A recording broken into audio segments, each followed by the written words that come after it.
जय श्री राधा कृष्ण।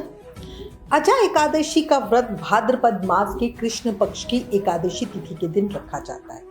इस व्रत को करने से व्यक्ति को सुख, समृद्धि और मोक्ष की प्राप्ति होती है। अब आज इस वीडियो में आपको अजा एकादशी का महत्व और पूजा विधि बताऊंगी। साथ ही क्या स्पेशल भोग लगाए और किन बातों का ध्यान रखे और एक महा उपाय। बहुत सारी जानकारी एक ही वीडियो में मिलेगी, इसलिए प्लीज वीडियो लास्ट तक जरूर देखना। अगर आप हमसे कोई प्रश्न पूछना चाहते हैं तो हमें टेलीग्राम पे मैसेज करें, और अगर आने वाले व्रत त्योहारों का रिमाइंडर, डेली का पांचांग और राशिफल अपने फोन पर पाना चाहते हो तो व्रत लिखकर 9821025751 पर व्हाट्सएप मैसेज करें। वीडियो पसंद आए तो प्लीज लाइक शेयर जरूर करना। चैनल पर नए हो तो जल्दी से चैनल सब्सक्राइब कर दो। अब चर्चा शुरू करते हैं। हिंदू कैलेंडर के अनुसार भाद्रपद मास के कृष्ण पक्ष की एकादशी को अजा एकादशी के नाम से जाना जाता है। अजा का अर्थ है जिसका जन्म ना हो। प्रकृति या आदि शक्ति के अर्थ में इसका उपयोग किया जाता है। श्री कृष्ण जन्माष्टमी के बाद पड़ने वाले इस व्रत को कमिका या अन्नदा एकादशी भी कहा जाता है। भगवान विष्णु को समर्पित एकादशी के इस व्रत में भगवान के उपेंद्र स्वरूप की पूजा की जाती है। इस एकादशी का व्रत रखने से भगवान श्री हरि विष्णु के साथ माता लक्ष्मी का भी आशीर्वाद मिलता है। इस एकादशी को पाप नाशिनी कहा जाता है क्योंकि ये एकादशी मनुष्य के समस्त पापों का नाश करने वाली और अश्वमेध यज्ञ का फल देने वाली है। एकादशी भगवान श्री कृष्ण को बहुत प्रिय है, इसलिए इसे हरिवासर भी कहते हैं। एकादशी एकमात्र ऐसा व्रत है जो मनुष्य की भौतिक इच्छाओं को पूरा करने के साथ साथ अंत में उसे मोक्ष भी देता है। एकादशी वाले दिन व्रत रखने और पूजा करने से हमारे जीवन की बहुत सी समस्याएं दूर हो जाती हैं। जो इसका व्रत करते हैं वो इस लोक में सुख भोग कर अंत में विष्णु लोक को जाते हैं। इस व्रत का फल अश्वमेध यज्ञ, कठिन तपस्या, तीर्थों में स्नान, दान आदि से मिलने वाले फल से भी 16 गुना अधिक होता है। मान्यता है कि इस व्रत को श्रद्धा पूर्वक रखने से घर में धन धान्य आदि की कभी कमी नहीं होती, परिवार के सारे संकट दूर होते हैं। शास्त्रों में कहा गया है कि राजा हरिश्चंद्र के परिवार पर संकट आया था और उनसे उनका परिवार, साम्राज्य सब कुछ छिन गया था।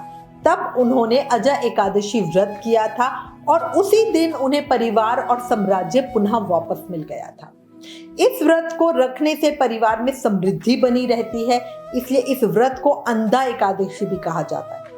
इसके अलावा व्यक्ति की मनचाही मुराद भी पूरी होती है। अब मैं आपको थोड़ा डिटेल में अजा एकादशी व्रत की पूजा विधि बताती हूँ। अपनी हर वीडियो में कहती हूँ कि सबको एकादशी का व्रत रखना चाहिए, पर किसी भी कारण से अगर आप एकादशी व्रत नहीं कर पा रहे हो तो कम से कम एकादशी की पूजा करके कथा जरूर सुनें। अब आपको इसकी पूजा विधि बताती हूँ। विधि विधान से पूजा करने से हमें बहुत उत्तम फल मिलता है। अच्छा, करना क्या है? अजा एकादशी के नियमों का पालन हम दशमी तिथि से ही करेंगे। दशमी तिथि को सुबह बिना प्याज लहसुन का सात्विक भोजन करेंगे। सूर्य के अस्त होने के बाद शाम के समय भोजन नहीं करेंगे। ब्रह्मचर्य का पालन करते हुए जमीन पे सोएंगे। सुबह अगले दिन जब एकादशी की सुबह है उस दिन सूर्योदय से पहले उठेंगे। शरीर पर तिल और मिट्टी का लेप लगाकर कुशा से स्नान करेंगे। अच्छे से नहाने के बाद साफ कपड़े पहनेंगे। पूजा में काले नीले कपड़े नहीं पहनने हैं, ध्यान रखना सफेद पीले ही कपड़े पहनने हैं। नहा धोकर साफ वस्त्र धारण करें, फिर पूजा की तैयारी करें। सबसे पहले पूरे घर में गंगा जल या गौमूत्र छिड़के। इससे घर से नेगेटिव एनर्जी दूर होती है, पॉजिटिविटी आती है और पूजा पाठ में ज्यादा मन लगता है। घर के मेन गेट पर हल्दी से स्वास्तिक या सतिया बनाएं। उसके बाद अपने व्रत का संकल्प लें और भगवान श्री विष्णु और माँ लक्ष्मी की विधि विधान से पूजा करें। अगर आपके सेवित शिव विग्रह हैं तो उन्हें बढ़िया पंचामृत से अभिषेक करके सुंदर वस्त्र धारण करवाएं, बढ़िया श्रृंगार करें। उन्हें बढ़िया फूल, फल, धूप, दीप नैवेद्य यानी मीठा अर्पित करें। भगवान विष्णु की प्रिय चीजों का भोग लगाएं। विष्णु जी की पूजा में तुलसी का प्रयोग जरूर करें। ऐसा कहा जाता है कि तुलसी का प्रयोग करने से भगवान श्री हरि विष्णु बहुत प्रसन्न होते हैं। पर एक चीज का विशेष ध्यान रखना, एकादशी वाले दिन तुलसा जी तोड़ी नहीं जाती, इसलिए तुलसा दल को पहले से ही तोड़ के रखिए। एकादशी व्रत कथा पूजा करते समय जरूर सुने, उसका बहुत अधिक उत्तम फल होता है। साथ ही एकादशी माता की आरती भी जरूर करें भगवान विष्णु के साथ। इसके बाद अपनी पूजा में हुई भूल चूक के लिए क्षमा याचना करें। एकादशी के दिन विष्णु सहस्त्र नाम नारायण कवच का पाठ करने से भगवान विष्णु की विशेष कृपा मिलती है। विष्णु सहस्त्र नाम का, नारायण कवच का सबका पाठ, पाप प्रशमन स्तोत्र का सबका पाठ हमारे चैनल पर वीडियो ऑलरेडी अपलोडेड है, सबका लिंक नीचे डिस्क्रिप्शन में दिया है। अच्छा, इसके अलावा पूरा दिन ओम नमो भगवते वासुदेवाय इस मंत्र का जाप करना बहुत शुभकारी होता है। अजा एकादशी के दिन ब्राह्मणों को दान देने का भी विशेष महत्व है, इसलिए हो सके तो किसी ब्राह्मण को दान जरूर दें। शाम को तुलसी पूजा करें, आकाश में अपने पितरों के निमित्त दीपदान करें। उसके बाद पूरा दिन निराहार रहकर अगर आपसे कंट्रोल नहीं होता तो शाम को फलाहार ले सकते हैं, वरना आप फ्रूट खाकर भी रह सकते हैं। एकादशी व्रत में रात्रि जागरण का विशेष महत्व है। द्वादशी तिथि के दिन सुबह पूजा करने के बाद ब्राह्मणों को भोजन कराएं और फिर दान दक्षिणा दें। अपने व्रत का पारण मतलब व्रत खोलना शुभ समय मुहूर्त में ही करें, जो आपको अपनी पिछली वीडियो में बताया था। फिर स्वयं भोजन करें। याद रखना, द्वादशी को बैंगन नहीं खाना। अगर आप किसी कारण से व्रत नहीं कर सकते तो इस दिन मन में भगवान विष्णु का ध्यान करते रहें और पूरा दिन सात्विक रहें। झूठ ना बोलें, किसी का मन ना दुखाएं, साथ ही किसी की भी निंदा करें, इससे हमें और नेगेटिव फल मिलता है। हमेशा कहती हूँ, एकादशी पे हमें किसी भी कर्म का फल अधिक होके मिलता है। अच्छे कर्म करोगे तो उसका फल भी अधिक होके मिलेगा, बुरे कर्म करोगे तो उसका फल भी अधिक होके मिलेगा। इसीलिए हमारे जो संत महात्मा हैं वो ये कहते हैं हमें झाड़ू नहीं लगानी चाहिए, क्योंकि अनजाने में भी हमारे हाथ से किसी चींटी कीट मकोड़े की हत्या ना हो जाए, तो है ना। वरना क्या, अगर और दिनों में होगा तो एक चींटी को मारने का एक हत्या का फल मिलेगा, उस दिन अगर एक चींटी भी गलती से मिलती है तो 1000 चींटियों को मारने जितना फल मिलेगा। और कर्म छोड़ते नहीं है, हम तक आ ही जाते हैं। याद रखना, भाद्रपद द्वादशी को गोवत्स पूजा या ओक द्वादशी होती है, बजबारस भी जिसे कहते हैं। इस दिन महिलाएं बच्चों की सेहत के लिए व्रत करती हैं, पर अन्न नहीं खाती। इसकी पूजा विधि की वीडियो मैं जल्दी पोस्ट कर दूंगी।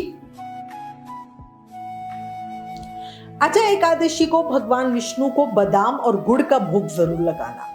आपने अगर निर्जल व्रत नहीं किया तो फलहार में बादाम और गुड़ जरूर खाना, इससे हमें तोते की योनि से मुक्ति मिलती है। आप चाहो तो बादाम और गुड़ को पीस कर आप हलवा बना सकते हो, बर्फी बना सकते हो। बादाम और गुड़ को आटे के साथ पीस कर गुलगुले की तरह तल कर मीठा बना सकते हो। इनके भोग जरूर लगाना, लोगों को बांटना और फिर खुद खाना। अब जल्दी से आपको अजा एकादशी पे किए जाने वाला एक महा उपाय बताती हूँ। अगर कोई काम नहीं बन रहा, बीच में ही रुकावट आ रही है, तो अजा एकादशी के दिन पीपल के पत्ते पे दूध और केसर से बनी मिठाई रखकर भगवान को अर्पित करें। अपने मन की इच्छा बताते हुए भगवान से कार्य पूरा करने की विनती करें। इसके अलावा अजा एकादशी के दिन भगवान विष्णु के मंदिर में जाकर एक पान के पत्ते में ओम विष्णवे नमः ये लिखकर भगवान विष्णु को अर्पित करें। इसके बाद पूरे विधि विधान से भगवान विष्णु की पूजा करके पान के पत्ते को अपनी तिजोरी में रख लें। जो लोग ऐसा करते हैं उनकी आर्थिक समस्या का समाधान हो जाता है, उन्हें कभी कोई प्रॉब्लम नहीं आती। इसके अलावा अजा एकादशी के दिन किसी जरूरतमंद को अन्न और वस्त्र का दान भी जरूर करना चाहिए। अजा एकादशी के दिन भगवान विष्णु की पूजा में तुलसी के दल जरूर अर्पित करना, विशेष ध्यान रखें। लेकिन तुलसी का पत्ता इस दिन तोड़ना नहीं। इसके अलावा अजा एकादशी के दिन भगवान विष्णु के साथ माता लक्ष्मी की पूजा अर्चना करने से हमें हर सुख संपत्ति प्राप्त होती है। एकादशी व्रत की कथा अपनी अगली वीडियो में बताऊंगी। इसी के साथ मैं उम्मीद करती हूँ इस वीडियो में दी गई जानकारी आपके लिए उपयोगी होगी। इससे रिलेटेड अगर आपके पास कोई भी कमेंट्स या सजेशन है तो प्लीज हमें लिखिए। ज्ञान बांटने से बढ़ता है, इसलिए इस वीडियो को ज्यादा से ज्यादा शेयर करें।